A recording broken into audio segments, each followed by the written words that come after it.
我提醒所有的投资客，在中华民国买不动产，他只要说它是度假宅，他妈的这个是地雷啊！你千万不用买。在过去的历史上，非常多的度假宅最后都是文字馆啊，不然就是要像这样子套30年。你的人生没有30年，没有30年 ，OK？ 你要30年，而且还要用现金买哦啊！你要想想30年前的房贷利率是10%。OK， 今天价格乘以13，你真的赚得到吗？不一定哦，不一定。假设你是贷款的话啊，当然30年前，不管你的职业都贷7成了啊，不管你的职业不看财力证明，拿房子去就是7成。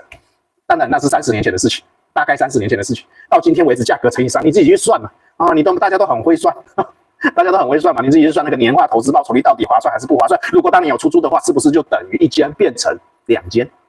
因为投报率5%的时候呢，乘以20。